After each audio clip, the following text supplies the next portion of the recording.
Dad called. We spent your trust fund on your brother's business. But I never had a trust fund. The phone call came on a Tuesday morning while I was reviewing quarterly projections for my tech companies. I was sitting in my home office, just a converted guest bedroom in my modest 3-bedroom ranch house in Denver, when Dad's contact photo lit up my Samsung screen. Hey Dad, I answered, still half focused on the revenue spreadsheets glowing on my Dell laptop. Nora, sweetheart, we need to have a serious conversation. His voice carried that heavy undertone that usually meant either someone had died or someone needed to borrow money.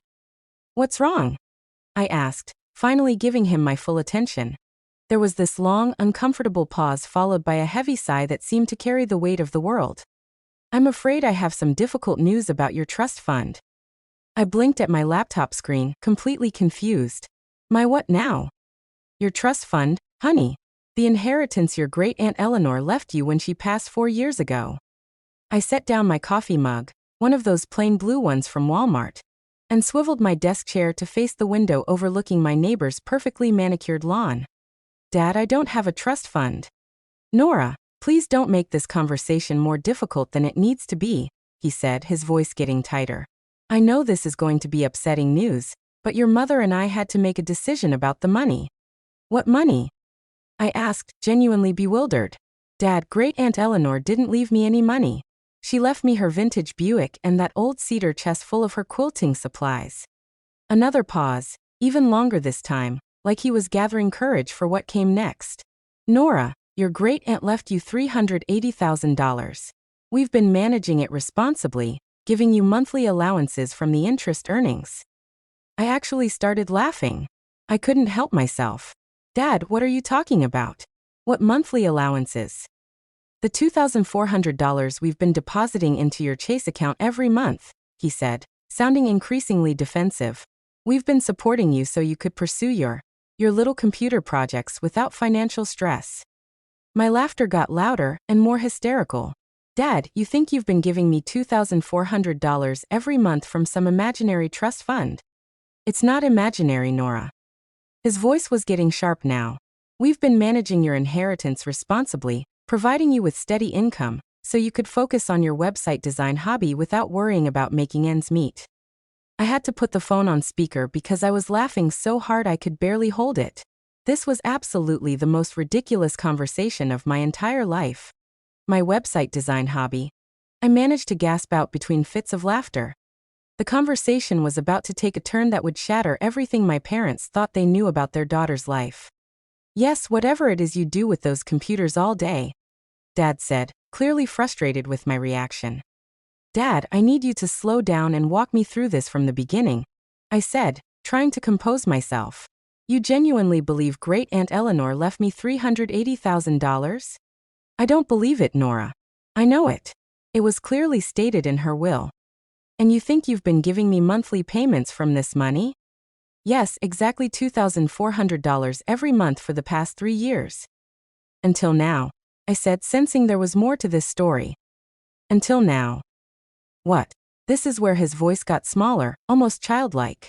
Nora, your brother Derek needed startup capital for his business venture. It was a once-in-a-lifetime opportunity, and he needed $175,000 immediately, or the deal would fall through. I felt that familiar knot forming in my stomach.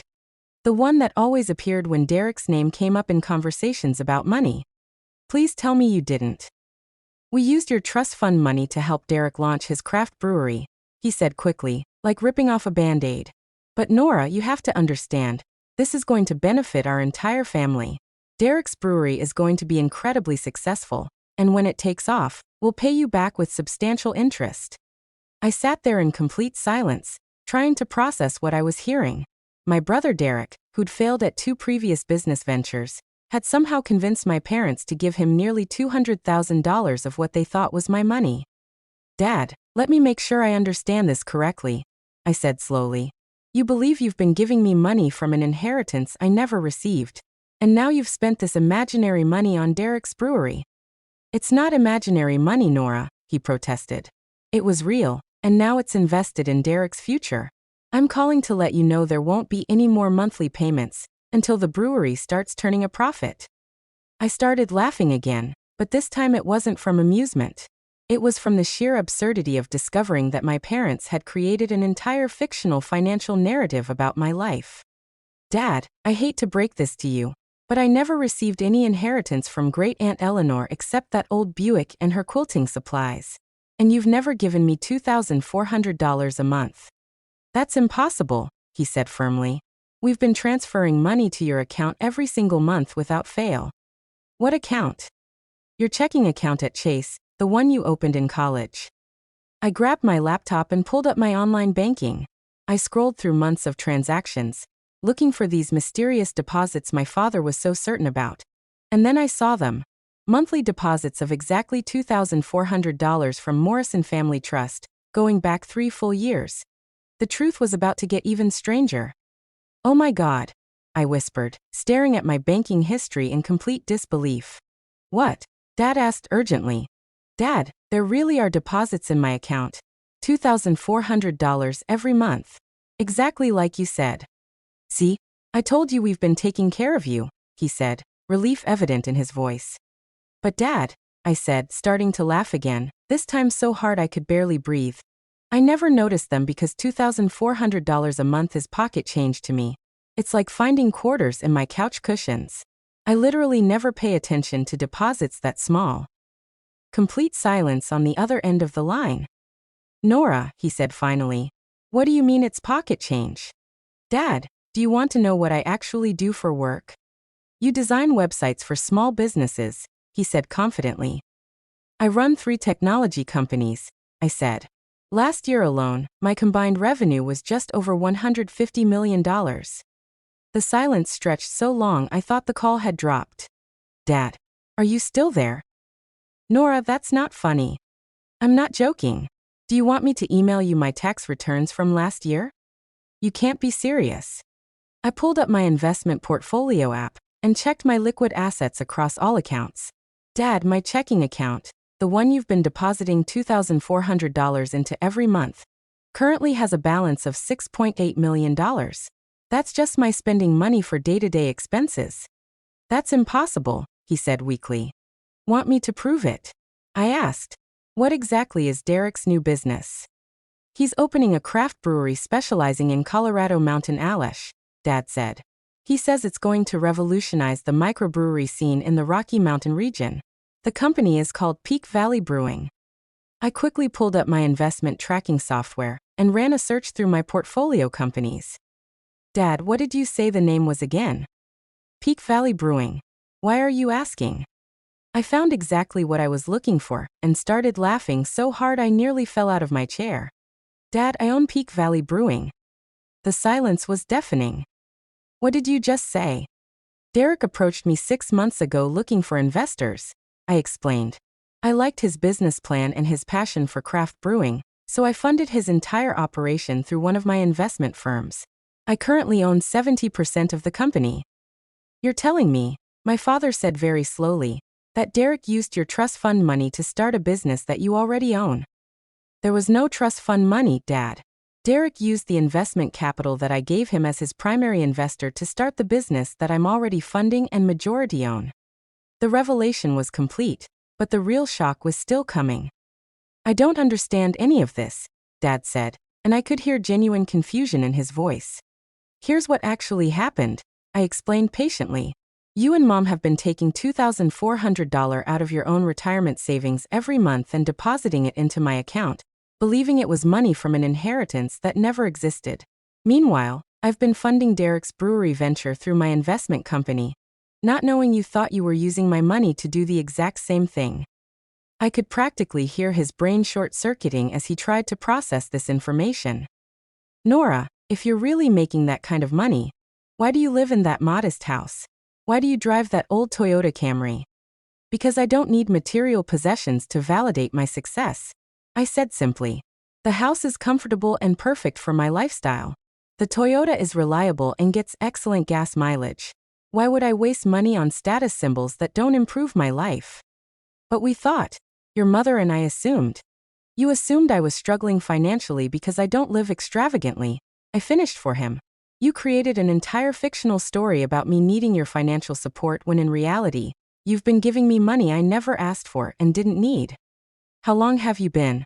I mean, when did your companies become successful? My first company took off about 5 years ago. The other two followed within 2 years. Dad, I've been wealthy significantly longer than you've been sending me these payments. I was already a multimillionaire when you started your monthly deposits. Why didn't you tell us about your success? He asked, and I could hear hurt creeping into his voice that I considered the question carefully, trying to find a way to answer honestly without sounding bitter or resentful. When would I have told you? You and Mom never ask about my work except to wonder aloud when I'm going to find a stable career with benefits. Derek's the entrepreneurial one in the family, remember? I'm just the daughter who plays around with computers. We never said that, Nora. For months ago at Derek's housewarming party, you introduced me to his neighbor as our daughter who's still trying to find her path in life. Silence. Last Christmas, Mom asked me if I'd considered going back to school to get an MBA, so I could find a real job in the corporate world. More silence. And literally 10 minutes ago, you called my company's little computer projects and website design hobby. The weight of years of dismissal hung in the air between us. But the biggest revelation was yet to come. Nora, we had no idea, Dad said quietly. That's exactly my point, Dad. You had no idea because you never bothered to learn what I actually do for a living. You made assumptions based on my lifestyle choices and never questioned them, even when evidence suggested otherwise. I heard Mom's voice in the background asking who Dad was talking to for so long. Put Mom on speaker, I said that a moment later. Mom's familiar voice came through clearly. Nora, sweetheart, is everything all right? Your father's been on this call for almost an hour. Hi, Mom. Dad was just explaining how you two have been sending me monthly payments from a trust fund that doesn't exist. What do you mean it doesn't exist? She asked, immediately defensive. Your great-aunt Eleanor left you that money in her will. Mom, great-aunt Eleanor died with about $12,000 in her savings account and a small mortgage on her condo. There was no trust fund. There was barely an estate. But the lawyer said. What lawyer? Mom, I was at the reading of her will. I inherited her car, her cedar chest, and her collection of vintage costume jewelry. That's it. I could hear my parents whispering urgently to each other. Then where did we get the idea that there was money? Mom asked, sounding genuinely perplexed. I have no clue. But you've been taking $2,400 out of your own retirement savings every month and giving it to me for 3 years. That's over $86,000 of your own money. Oh dear God, Mom whispered. Plus the $175,000 you just gave Derek, which brings your total to over $260,000. You've essentially given me almost $250,000 of your own nest egg while thinking it was my inheritance. Nora, we can't afford that, Mom said. And I could hear real panic in her voice. I know, Mom. Which is why I'm going to transfer $350,000 into your joint account this afternoon to cover everything you've given me, plus interest, plus extra for your trouble. You can't just transfer $350,000, Dad protested. Dad, would you like to see my investment portfolio? Yes, I think we need to see it, Mom said firmly. I pulled up my wealth management dashboard, took a screenshot and sent it to both their phones. Check your text messages. I waited while they opened the image. The silence that followed was so complete I could hear their old grandfather clock ticking in the background. Is this real? Mom's voice was barely audible. Those are real numbers. Yes. Total liquid assets of $428 million across various accounts and investments, not including the value of my companies themselves. The truth was finally out. But the most touching part of our story was still to unfold. $428 million, Dad said slowly, like he was testing how the words felt. Give or take a few million depending on how the stock market's performing on any given day. Nora, Mom said carefully, what exactly do you do for work? I develop software solutions for large corporations. I explained. My first company creates advanced logistics management systems for major retailers like Walmart and Costco. My second company handles cybersecurity for hospitals and healthcare networks across the Mountain West. My newest company focuses on artificial intelligence applications for supply chain optimization. How many people work for you? Dad asked. Across all 3 companies, I employ about 950 people directly, plus several hundred contractors and consultants. The silence that followed was so profound I could hear my neighbor's lawnmower through the walls. Nora, Mom finally said, we owe you the biggest apology of our lives. For what exactly? For treating you like a child who needed our financial guidance, Dad said. For not taking your career seriously. For assuming you were unsuccessful just because you don't show off your wealth. And for spending your money on Derek's business without consulting you first, Mom added. There was no money to spend, Mom. You gave Derek your own retirement savings while believing it was mine. But yes, you should have asked before making that decision, even if the money had been real. Actually, I said, this whole situation worked out better than you realize. Derek's brewery is doing phenomenally well, and now he has funding from two sources, his investment from me through my firm and his loan from you. When we take the company public in 12 months, you're going to get your money back with a substantial return. Derek's company is going public?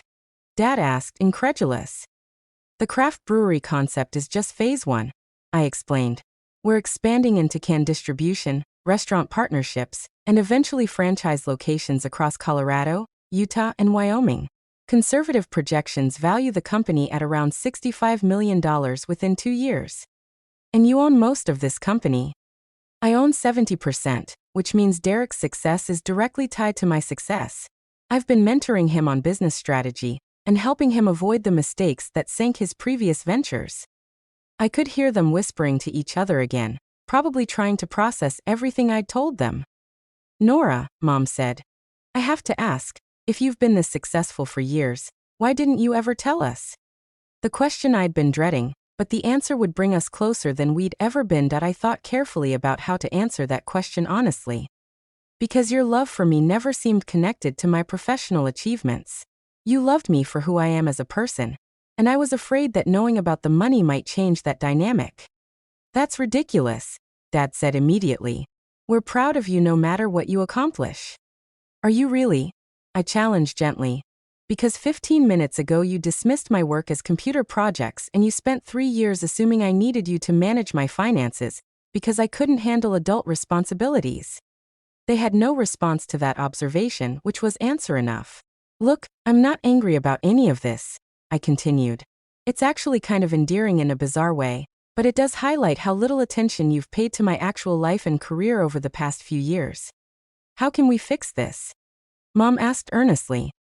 Start by asking me about my work instead of making assumptions, I suggested. Ask me about my business goals, my challenges, my recent successes. Treat me like the adult professional I've become instead of like your daughter, who still needs guidance figuring out her life. We can do that, Dad promised. And maybe consider that just because someone chooses to live modestly doesn't mean they're struggling financially. Wealth doesn't have to be visible to be real. You're absolutely right, Mom agreed. We made too many wrong assumptions. Also, I need you to call Derek today and explain the situation to him, I said. He needs to understand that the money you gave him came from your retirement account, not from my inheritance. He needs to start making payments back to you immediately, regardless of how well the business is doing. We'll call him this afternoon. Dad promised. I glanced at my computer screen and noticed I had another investor call starting soon. I need to wrap this up. I have a video conference with potential partners in Silicon Valley in 20 minutes. Of course, sweetheart, Mom said. Nora, thank you for being so understanding about this whole mess. Thank you both for trying to take care of me even when I didn't need it. It shows how much you love me, and that matters more than any amount of money. We do love you, and we're incredibly proud of everything you've built, Dad said. And for the first time in the conversation, I heard genuine pride in his voice. I love you too, and I'm proud of you both for raising a son with the vision and courage to start his own business, even if the funding got a little complicated along the way. After I hung up, I sat back in my desk chair and shook my head, smiling. Of all the ways I'd imagined my parents discovering my financial success, this certainly wasn't one of them. But as ridiculous as the entire situation had been, there was something genuinely touching about the fact that they'd been quietly trying to support me for years. Even when that support was completely unnecessary, I opened my banking app and initiated the transfer to their joint account. $350,000 would more than cover what they'd given me, plus interest, plus extra to compensate for the stress of thinking they'd lost my inheritance money. Then I called my assistant to push back the Silicon Valley meeting by 30 minutes. I had one more family call to make first. 2 months later, my parents visited my actual office for the first time. All 12,000 square feet of it, occupying an entire floor of Denver's premier technology center. They met my executive team, toured our development labs, and sat in on a company meeting where we announced our expansion into the Pacific Northwest market. "Nora," Mom said as we stood in my corner office overlooking downtown Denver, "I can't believe we never asked to see where you work." "You never asked because you thought I worked from my spare bedroom," I pointed out with a smile. "We were so wrong about everything," Dad said, studying the wall of awards and recognition plaques. Denver Business Journal's Entrepreneur of the Year, the Governor's Award for Technology Innovation, the Mayor's Award for Job Creation. "How did we miss all of this?" he asked, turning to face me. "You saw what you expected to see instead of looking at what was actually there," I said simply. "Well, we're looking now," Mom said firmly. "And we couldn't be more proud." "Good," I said, "because Peak Valley Brewing is opening its flagship taproom next month, and Derek wants you both there for the grand opening as his business partners." "Business partners?" Dad asked, confused. "I convinced Derek to give you a 12% stake in the company in exchange for your initial investment. When we go public next year, your $175,000 will be worth approximately $2.8 million. Dad sat down heavily in one of my office chairs. "Nora, this is too generous." "No, it's not.